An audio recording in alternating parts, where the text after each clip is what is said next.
Getting your first client can seem like an impossible task. You need a portfolio to get a client, but you need clients to get a portfolio. It can definitely seem like a catch-22. So in today's video, we are going to be talking about not only how you can build a portfolio, but how you can use that portfolio to get yourself clients. So building a portfolio, you can use different techniques depending on which niche or genre of photography you're interested in. If it's product photography, food photography, anything that's kind of like not necessarily involving a model, you've got a lot easier a job of building a portfolio because you can literally pick up anything. You know, I could pick up this power bank, I could take a photo of this power bank, I could make econ photos with this power bank, and I could make lifestyle photos with this power bank and put that into a portfolio. But what if you want to be a fashion photographer? What if you are interested in being a portrait photographer?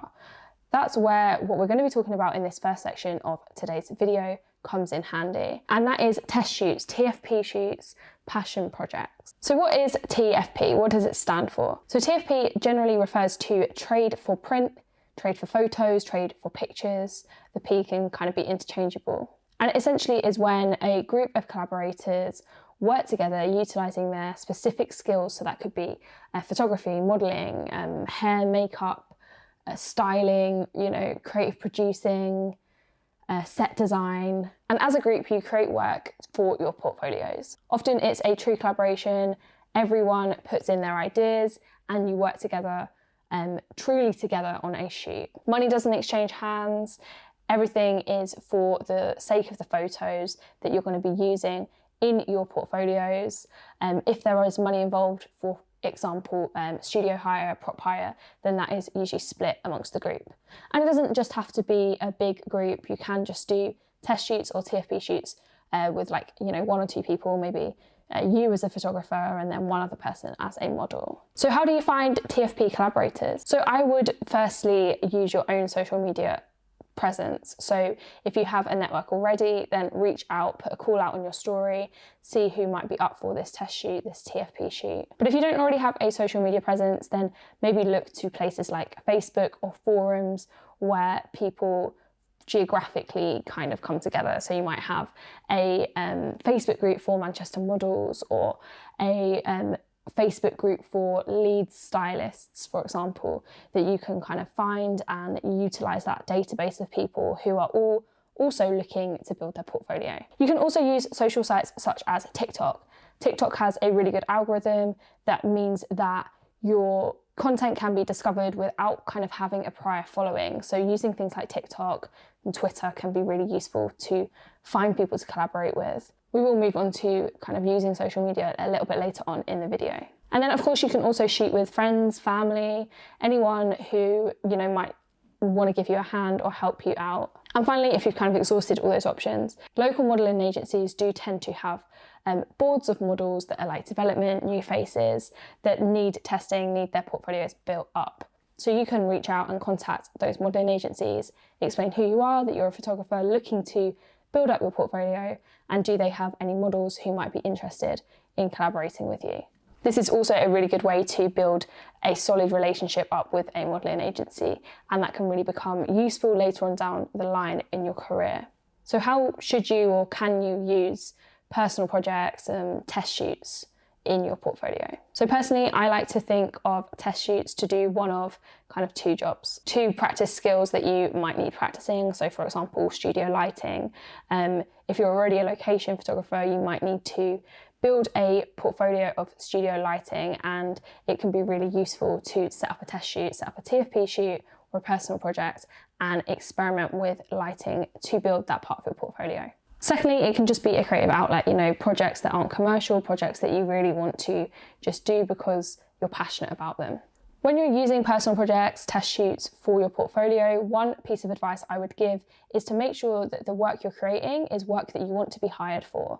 So if you want to be a fashion photographer, there's not really any point in organising a photo shoot to shoot food photography, for example. Unless, of course, that's also what you want to be hired for. So make sure that the test shoots you're organising kind of serve a purpose in that sense.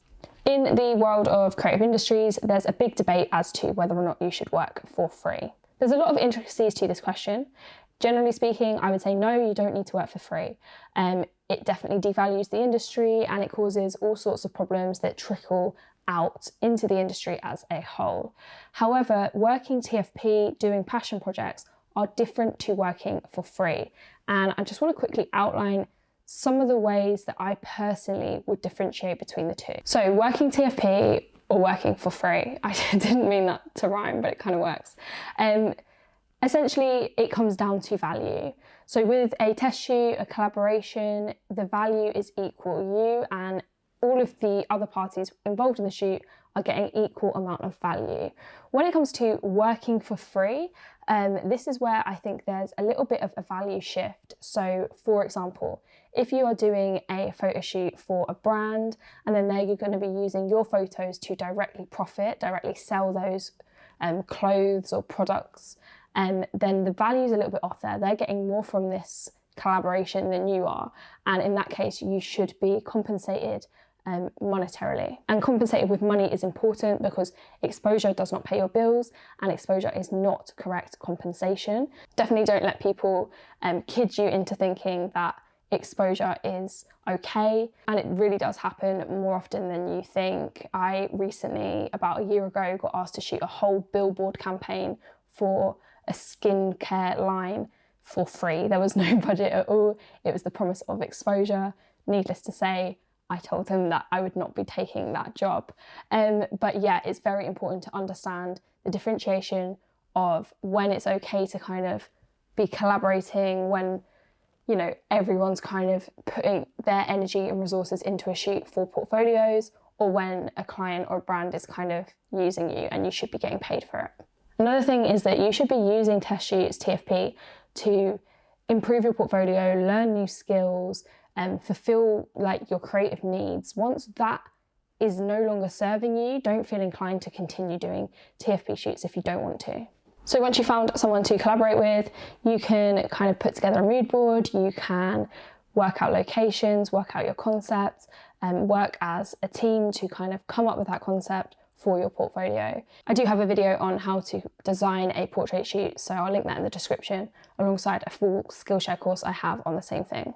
So before we get into how we use this new portfolio to get yourself your first client, I want to mention the sponsor of today's video and say a massive thank you to Awesome. Awesome is a great service for anyone who's looking to start their business, and that includes freelance photographers, freelance creatives. Once you get your first client, once you're starting to make money, once you're starting to get that income, you know that it's time to set up your business properly. And Awesome can not only help you in doing that and registering your business properly, but they can also help you to organize your business accounts so that you don't have to worry about paying your taxes or filing any company reports. Awesome accountants will take care of all your financial admin through their app and are always on hand to answer your questions, give you advice based on your company accounts. You can track your finances whilst managing your payments and invoices all in one place, and then you can focus on doing more like finding clients, building your business and your brand. So if you're interested in getting a finance manager for a low cost with Awesome, then you can head to the link in the description and use the code SOIF100 to get a discount on your first month of Awesome services. So let's look at how we can now use our portfolio to get our clients. And the first thing I'm going to be talking about is creating an online presence. Of course, we all know that Instagram is a great place to showcase your work. It's a great place to connect with other creatives, to connect with potential clients. You can be searched geographically, you can, use it purely as a portfolio. It is a great social media to utilize. But we also know that it's a little bit more difficult to get started on Instagram now than it was, let's say, even 5 years ago. And that's where, not putting all of your eggs in one basket comes in handy. And that's why we're going to be talking about a few other ways of, utilizing an online presence. Next up, we're going to be talking about Twitter. So Twitter is one of my favorites. I've done a video before about how I personally use Twitter as a photographer to help my photography business. But it's great because the reach is a lot bigger than on Instagram. With Instagram, someone has to physically share your post for other people to see it, unless you end up on the explore page. Whereas with Twitter, someone can like your post. They don't even need to retweet it. They can just like it and it could end up in their followers' feed. So the chances of being able to get your work out to more people is a lot bigger. Very similarly, and like we were talking earlier, is TikTok.